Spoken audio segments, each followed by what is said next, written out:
'బాహుబలిలో' ఫైట్స్ అన్నీ గూడా క్యారెక్టర్ ఓరియెంటెడ్‌గా డిజైన్ జేసుకున్నారు. ఫర్ ఎగ్జాంపుల్ 'బాహుబలి' అంటే బలమైన బాహువులు కలిగిన వాడు.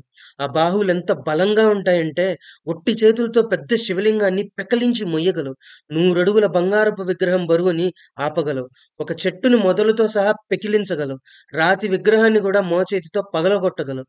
అంతటి బలమైన బాహువులున్నవి కాబట్టే బాహుబలి అయ్యాడు. బాహుబలి కత్తిపిడి ఒక అశ్వమాకారంలో ఉంటుంది. బాహుబలి కవచం మీద గూడా అశ్వమే ఉంటుంది. దీనికి ప్రైమరీ రీజన్ మాహిష్మతి రాజ్యం సింబల్‌లో ఉండే గుర్రం. అంటే బాహుబలి మాహిష్మతి రాజ్యానికి విధేయుడుగా ఉండటానికి ఇష్టపడతాడని అర్థం వచ్చేలాగా పోర్ట్రే చేశారు. బల్లాల దేవుడికి అధికారం అంటే ఇష్టం గాబట్టి తనకి సంబంధించిన యాక్సెసరీస్ అన్నీ సింహం గుర్తులతో ఉంటాయి. శివగామి పేరుకు తగ్గట్టే లార్డ్ శివాలానే బిహేవ్ చేస్తది. ప్రార్థిస్తే రాక్షసులకు గూడా వరాలిచ్చే శివుడిలాగా బల్లాలుడి త్యాగ నటనకి ఇంప్రెస్ అయ్యి బల్లాలుడిని రాజుని చేస్తుంది. బిజ్జలాంటి బల్లాలుడి మాటలు విని బాహుబలిని చంపిస్తుంది. తనకు వరమిచ్చిన శివుడి నెత్తి మీదనే భస్మాసురుడు చేయి పెట్టాలనుకున్నట్టు తను బహుమతిగా ఇచ్చిన విల్లుతోనే బల్లాలుడు శివగామిని చంపుతాడు.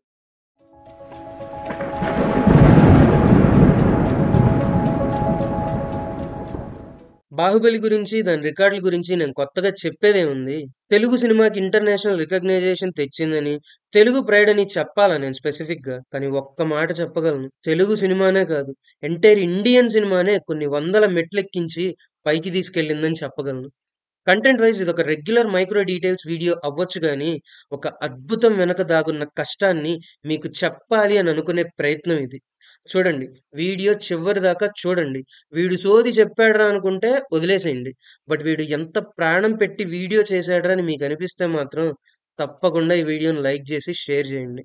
ఇంక మీ టైం అస్సలు వేస్ట్ చేయను. మాహిష్మతిలోకెళ్దాం రండి. First and foremost detail that I want to appreciate is this river. Part 1 ఓపెనింగ్‌లో 'బాహుబలి' వరల్డ్‌లో ఏ రాజ్యం ఎక్కడ ఉందో మ్యాప్‌లో చూపిస్తారు మనకి. మాహిష్మతి చుట్టూ ఈ నది ఉంటుంది. ఈ నది పారే దారిలోనే కుంతల రాజ్యం గూడా ఉంటుంది. సింగాపురం దొంగల కోటైనా, కుంతల రహస్య స్థావరమైనా, లేదంటే శివుడు పెరిగిన ఆదివాసుల గూడెమైనా సరే, అన్ని ప్లేసెస్ వాటర్ రిసోర్స్‌కి దగ్గరలో ఉంటాయి. ఎప్పుడైనా, ఎక్కడైనా హ్యూమన్ సివిలైజేషన్ వాటర్‌కి దగ్గరలో ఉంటుందనే ఒక basic and common sense detail ఇది. నీళ్ళకి దగ్గరలో మనిషి నివాసం ఏర్పరచుకొని బతుకుతాడనే బేసిక్ డీటెయిల్‌ని యూజ్ చేసుకొని 'బాహుబలిలో' ఉండే రాజ్యాల ప్లేస్‌మెంట్‌ని ఫిక్స్ చేశారు మూవీ టీమ్. నెక్స్ట్ నేను చెప్పాలనుకుంటున్న detail costumes. The clear difference between tribal costumes and civilized Mahishmati people costume. వీళ్ళు అడవిలో నివసించే ప్రజలు. సో వీళ్ళు సివిలైజేషన్‌కి కొంచెం దూరంగా ఉంటారు. వీళ్ళకి అన్ని సదుపాయాలుండవు. ముఖ్యంగా దారాలు నేసేవాళ్ళుండరు. సో వీళ్ళ కాస్ట్యూమ్స్‌గా వేసిన బట్టలకి మగ్గం మీద నేసిన దారాలతో, చేతి సూదులతో కుట్టినట్టు కాకుండా ఒక సన్నటి తోలుతో కట్టినట్టుంటాయి. ఒక శివుడికి మాత్రమే గాదు, వేరే వాళ్ళకి గూడా అంతే ఉంటాయి. కట్టుకునేది నేసిన బట్టలు కాదు గాబట్టి కొన్ని కాస్ట్యూమ్స్ ఏవో కొన్ని తోళ్ళు కత్తిరించినట్టు నీట్ ఎడ్జ్ గాకుండా చించి చుట్టుకున్నట్టు ఉంటాయి. ఈ ఎడ్జెస్‌ని జూస్తే అర్థమవుద్ది మీకు. ఆఫ్‌కోర్స్ కొన్ని మూవీ లిబర్టీస్ తీసుకున్నారు. కానీ మూవీలో కనిపించే జనాల్ని గ్రూప్స్ కింద డివైడ్ చేసుకున్నారు. ఆటవికులు, మాహిష్మతి ప్రజలు, బానిసలు, మాహిష్మతి సైనికులు, కుంతల రాజ్య ప్రజలు, కుంతల రాజ పరివారం, ఇలా వీళ్ళని గ్రూప్స్ కింద డివైడ్ చేసుకొని వాళ్ళ వాళ్ళ స్థాయికి తగ్గట్టు కాస్ట్యూమ్స్‌ని డిజైన్ చేశారు. ఒక్క రమ గారే గాదు, ప్రశాంతి త్రిపురనేని అనే ఆమె గూడా వర్క్ చేశారు కాస్ట్యూమ్స్ మీద. టైటిల్స్‌లో గూడా కాస్ట్యూమ్స్ క్రెడిట్స్ ఇద్దరికీ ఇచ్చారు. మనం గమనిస్తే కాస్ట్యూమ్స్ అండ్ యాక్సెసరీస్ గూడా కొన్ని విషయాలు చెప్తాయి మనకి. రాకుమారులు ఇద్దరికీ చెరి సమానంగా పంచబడిన సైన్యంలో ఎవరు ఎవరి మనిషో గుర్తు తెలియటానికి బల్లాలుడి సైనికులు నారింజ రంగు పంచె కడితే, బాహుబలి సైనిక వర్గం నీలిరంగు పంచె ధరిస్తారు. బాహుబలి యుద్ధంలో తోటి సైనికులతో సాటి సైనికుడిని అన్నట్టే నీలిరంగు పంచె ధరిస్తే, బల్లాలుడు మాత్రం నాకు సైనికులకు తేడా ఉండాలిగా అని వాళ్ళ నాయకుడినన్నట్టు ఎరుపు రంగు పంచెను ధరిస్తాడు. మాహిష్మతి ఫ్లాగ్స్ యెల్లో కలర్‌లో ఉంటాయి. బట్ కుంతల రాజ్య జెండా మాత్రం గ్రీన్ కలర్‌లో ఉంటుంది. ఇది గుర్తుపెట్టుకోండి, మళ్ళీ చెప్తాను. ఇవే గాదు, మూవీలో ఉండే కొన్ని కొన్ని ఇంపార్టెంట్ సీన్స్‌లో క్యారెక్టర్స్ అన్నీ సేమ్ కలర్ కాస్ట్యూమ్స్‌లో ఉంటాయి. ఫర్ ఎగ్జాంపుల్ 'బాహుబలి' చనిపోయాక ఈ సీన్‌లో Sivagami green sari and red జాకెట్‌లో, దీనికి క్వైట్ ఆపోజిట్‌గా Devasena red colour sari, green జాకెట్‌లో, Ballala Devudu red kurta and green పంచెతో ఉంటారు. ఈ సీన్‌లో డైలాగ్స్‌ని బట్టి నాకర్థమైంది చెప్తాను. బాహుబలి ఔన్నత్యాన్ని అర్థం చేసుకొని ఆకాశమంత ఎత్తుకు ఎదిగింది గాబట్టి, అనుష్క కాస్ట్యూమ్‌లో రెడ్ కలర్ పోర్షన్ ఎక్కువుంది. పాలిచ్చి పెంచుకున్న కొడుకుని చంపుకొని అధఃపాతాళానికి పడిపోయిన శివగామి కాస్ట్యూమ్‌లో రెడ్ కలర్ పోర్షన్ చాలా తక్కువుంటుంది. ఒకళ్ళు కింద, ఒకళ్ళు పైన ఉంటే, దీనికి కారణమైన బల్లాల దేవుడు మధ్యలో ఉన్నాడన్నట్టుగా half red and half green costumes థీమ్‌తో ఈ సీన్‌ని డిజైన్ చేశారని నాకనిపించింది. జస్ట్ నాకనిపించింది. కాస్ట్యూమ్సే గాదు. యాక్సెసరీస్‌లో గూడా డీటెయిల్స్ చాలా గట్టిగానే ఫాలో అయ్యారు. 'బాహుబలి' కత్తిపిడి ఒక అశ్వం ఆకారంలో ఉంటుంది. 'బాహుబలి' కవచం మీద గూడా అశ్వమే ఉంటుంది. దీనికి ప్రైమరీ రీజన్ మాహిష్మతి రాజ్యం సింబల్‌లో ఉండే అశ్వం. అంటే 'బాహుబలి' మాహిష్మతి రాజ్యానికి విధేయుడుగా ఉండటానికి ఇష్టపడతాడు అని అర్థం వచ్చేలాగా పోర్ట్రే చేశారు. అందుకే 'బాహుబలి' నడుం పట్టీ మీద గూడా మాహిష్మతి సింబల్ ఉంటుంది. 'త్రిశూల వ్యూహంలో' గూడా అశ్వం మీదనే కాలకేయుడి దగ్గరికి వెళ్తాడు. అంటే యుద్ధంలో రథం వాడాలి గదా! కానీ 'బాహుబలి' వాడడు. మొత్తానికి 'బాహుబలి' మాహిష్మతి లెగసీని క్యారీ జేయటానికి ఇష్టపడే వ్యక్తి. అందుకే తన ఐడెంటిటీలో మాహిష్మతి తాలూకు గుర్తులు ఎక్కువుంటాయి. బట్ 'బల్లాల దేవుడికి' సంబంధించిన యాక్సెసరీస్ ఎక్కువగా లయన్‌కి సంబంధించినవి ఉంటాయి. ఎందుకంటే 'బల్లాల దేవ'కి అధికారం అంటే ఇష్టం. బలాన్ని, సుప్రిమసీని ఇష్టపడే వ్యక్తి. అందుకే తనకి సింహ కవచం, తన రథం ముందు వైపు ఒక సింహం తల, తన ఆంతరంగిక మందిరంలో తన ఆసనం వెనుక ఒక పెద్ద సింహం.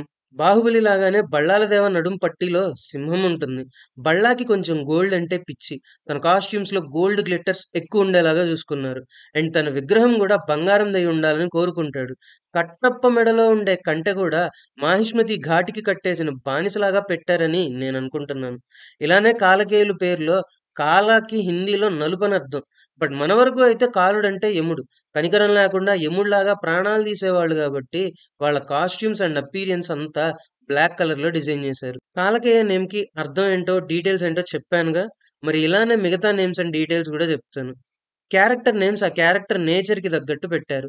అవంతిక అనే నేమ్‌కి రాణి లేదంటే అందమైన అమ్మాయి అని అర్థం. కట్టప్ప అనే పేరుకి కట్టేవాడు అనే అర్థమొస్తుంది. మన పురాణాల రిఫరెన్స్ తీసుకుంటే ఓపిక, సహనం ఎక్కువ ఉన్నవాడనే మీనింగ్ గూడా ఉంది. బిజ్జల అనే పేరుకి నెగెటివ్ మీనింగ్ ఉంటుందేమో అని అనుకుంటున్నారా? అలా ఏం లేదు. బిజ్జల అనే వర్డ్‌కి బలవంతుడు అనే అర్థం వస్తుంది. ఈ సీన్‌లో చూస్తాంగా బిజ్జల దేవుడు ఎంత బలవంతుడో. ఇక శివగామి విషయానికొస్తే ఆ పేరుకి అర్థం శివభక్తురాలు అని అర్థం. మీరు గమనిస్తే శివగామి క్యారెక్టర్‌కి ఎక్కువ ప్లెయిన్ శారీస్ యూజ్ చేశారు. అంటే పరమశివుడంటేనే సింప్లిసిటీ గదా! అందువల్ల కానీ లేదంటే 'బాహుబలి', 'బళ్ళ' ఇద్దరి మీద తనకున్న న్యూట్రాలిటీ రిఫ్లెక్ట్ అయ్యేలాగా ఎక్కువ ప్లెయిన్ శారీస్ యూజ్ చేశారు. ఇంకొక మెయిన్ థింగ్ శివగామి తన పేరుకి తగ్గట్టే బోళా శంకరుడిలానే బిహేవ్ చేస్తది.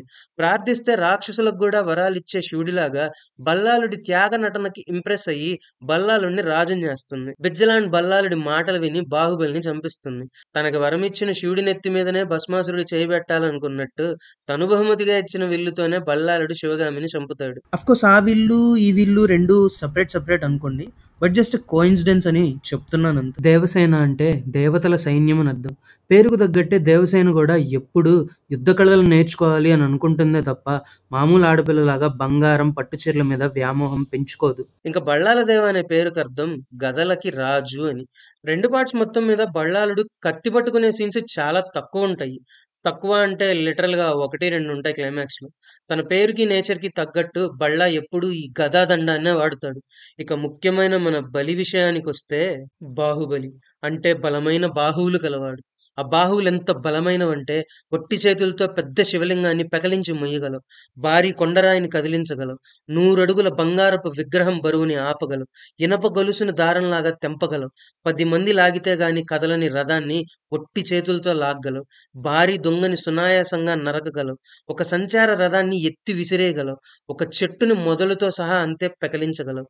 రాతి విగ్రహాన్ని గూడా మోచేతితో పగలగొట్టగలవు. అంతటి బలమైన బాహువులున్నవి కాబట్టే బాహుబలయ్యాడు. పసికందుగా చూపుడు వేలును పట్టుకున్నప్పుడే ఆ బలాన్ని గ్రహించింది గాబట్టే వంశపారంపర్యంగా వచ్చే పేరుని కాదు అని బాహుబలి అని పేరు పెట్టింది శివగామి. బిజ్జల దేవుడు కొడుకు బళ్ళాల దేవుడైనట్టే విక్రమదేవుడు కొడుకైన బాహుబలి గూడా ఏదో ఒక దేవుడవ్వాలి.